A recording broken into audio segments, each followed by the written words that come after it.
This is session 2, part 2. So, continuing on. Yeah. We feel that a loving condition is impossible without emotions in harmony with love. We feel that nothing can change while unloving emotions are maintained within. So those two really go together. So do you see, like, if I believe that I can change without actually feeling anything, then from God's perspective, I'm just way off the planet, right? Yeah. The only way you can really change is by feeling something. So the key is, okay, let me feel. What is it I need to feel? I need to have this open-hearted attitude to the feeling. Okay. And last one. Yeah. That we feel and honour our own emotional experience. Yeah. So you're not interested in trying to manufacture a facade-based experience. You want to feel and honour whatever is inside of you. That's what you want to do. Yeah. Now, there's a whole heap more that we wanted to cover with you, but we feel that you're all a bit tired now. You've had enough probably of the subject today, so we'll probably leave the subject there. And the next time we're down, which probably be 6 or 8 weeks' time, we'll continue on with the rest of the subject. Does that sound all right with you? And in that time, what we would suggest to you is this. Practice getting a stronger emotional connection with yourself. In everything you do, feel what you're doing. Feel a stronger emotional connection with yourself. Be honest about your real emotion about things.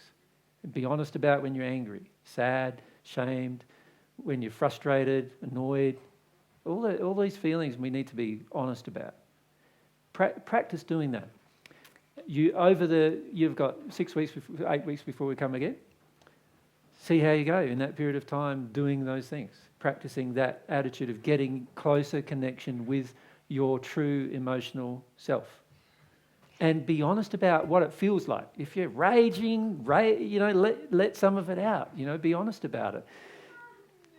If you have been using substitute techniques, try to stop your substitute techniques. Those techniques that your parents taught you. So the self-punishment technique, try to stop that over the coming months and find what you're substituting that technique for. What did your parents teach you to do that for? Right? If you find you're involving others in your emotional processing all the time, try to stop that process and just own your own emotion and just let yourself feel what it feels like and how alone you feel and how sad you feel that nobody else knows what you're feeling. Let yourself feel that. Does that make sense? Let yourself go through these feelings that are tough feelings, but let yourself go through them. When you go through them, they'll go out of you. Yeah. Just straight back, thanks, Teresa. With the feeling of being numb, is that a feeling, or it's the refusal to feel? It's a refusal to feel, yeah, refusal to feel. Yeah. So even though the anger's not there, but start with, I know this is the refusal to feel, and just getting into that. What's the refusal to feel? What would you define it as an emotion? Anger. So there's anger that you need to express, and you're passively trying to express it by refusing to feel. You need to actively express it. Let yourself actively express your anger about feelings, about the fact you don't want them, about the fact they're all traumatic, about the fact it was terrible when you were young, when you felt, about what are your beliefs about that. Let yourself feel them. Let yourself feel that if you feel you're going to get hurt, punished, victimised, abused, violently hurt, whatever it is that happened in your childhood, let yourself feel that. So basically, like in the whole day, if we're going through an hour and we didn't feel anything, we're numb. We're numb, yeah. And the key is to find out why. Because we would be feeling either gratitude, or we'd be feeling pleasure, or we'd be feeling sad, happy, whatever. You'll be feeling something. You see, when you're 100% feeling being, you're feeling something every moment. Even washing the dishes, like all the chores we do robotically. Doing the, gardening, cooking a meal, laying in bed by yourself, laying in bed with your partner, having sex, whatever it is that you're doing, you're feeling something, right? There's a feeling. If you're 100% feeling being, there would be a feeling associated with everything you do, right? And so if you're not feeling anything in what you're doing, then feel why. What it is, why do you want to feel what you're feeling? Why don't you want to feel what's going on right now? Does that make sense? Allow yourself to do that. Yeah. And it doesn't take a long time to break through if you really desire it, if you really want it. It doesn't take a long time to break through. It's very, for me, I think, to get from the place of just being numb, which I pretty much was when I started, to actually feeling every day, probably took 3 months. Yeah. And it wasn't that hard, actually, to switch from one to the other. But you have to want it, Yeah, that sounds exciting. And I had to remove myself from all the people who judged it.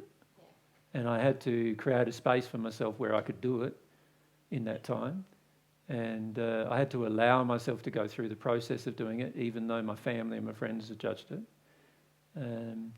So you even that will confront a lot of things for yourself, right? Yeah. And if you live with a partner, then you have to deal with whatever their emotions are about you doing it. But it doesn't have to take a long time to get from that place, from the numb place to the place where you are totally willing to actually deal with everything. Yeah. So my feelings are, if we do that, then we'll have made some progress. Yeah. And the more people who make progress like that, the easier it is for the next generation of people to make that kind of progress. So once you've unblocked the numbness from yourself, your children are going to find it much, much easier to be connected with themselves emotionally 100% of the time. And it will get to be that way that they won't even have to go through this process of going, what am I feeling now? Why am I so numb? Because they'll never be numb. They'll never even get into that state in the first place. And that'd be a wonderful gift we can give the next generations of people, to give them that gift where every child that is ever born never has to go through this feeling of getting out of a numb state and into a feeling state. Yeah. You think of the trauma that you've had to... the divine truth that you have heard has been joyful to hear, has it not? But very hard to practice. A child who really wants to hear this divine truth would find it a joy to hear and not hard to practice. And wouldn't that be wonderful? That every person who ever hears divine truth doesn't find it hard to practice. Right? At the moment, every person who hears divine truth is like, no, what have I got to do with this now? And then we'd see ourselves and we go, no, it's even worse, isn't it? Because there's all these things I now see, and who knows what it is that I don't see? That's even worse. You're telling me there's even things I don't see too. And we just feel overwhelmed with the job of getting back this connection, this 100% connection, right? And that is a direct result of how long humanity has been in this state where they believe the intellect is the dominant thing, the emotion is subservient, and the state where we've tuned out of being 100% emotional beings all the time. Yeah. Would it be true to say then that, because I'm just saying you take on feeling overwhelmed, that it's a beautiful process because it deals with so many different emotions, they're just simultaneously Correct. kind of just happening, so it's a beautiful... Yeah, and being process. overwhelmed has one great advantage. You know what that is? Every time you're overwhelmed, your soul expanded. And you've got to remember that this is all about this process towards God. Even once you become at one with God, you'll continue to expand. Your soul will continue to expand. Every time you allow the overwhelmed emotions, your soul expands. So when many of you are going, I'm feeling overwhelmed now, don't do this anymore, don't say this anymore, you're actually stopping the process of your soul expanding. Yeah. That doesn't make much sense. I feel that I even get a headache if I'm stopping the Of course, you get headaches, migraines, lots of physical problems in your body. All sorts of things will happen as a result once you start shutting down the flow of the emotion. Remember, when the emotion flows in your body, there is no blockage in your body at all in any area.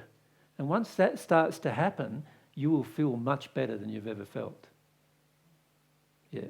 And the reality is you can be 70 and feel like you're 20. right? And eventually, if you allow the emotions to keep flowing, you'll actually not only feel like 20, but you'll probably look pretty close to that too. That's the advantage, right, of doing all of these things. But no one's ever really experienced that because no one's ever just allowed the flow to occur, just allowed it all to go through you. So there's so many advantages to it. It's very hard to list them all, of course. And what we want to do in our next discussion on this subject, because there's an issue. Remember, we were talking here about the way in which we conceive emotion, our belief systems, if you like, about emotion. So what we've been discussing the last 2 days with you is basically your belief systems about emotion. Right? What we would like to do now is add to that your belief systems about progression.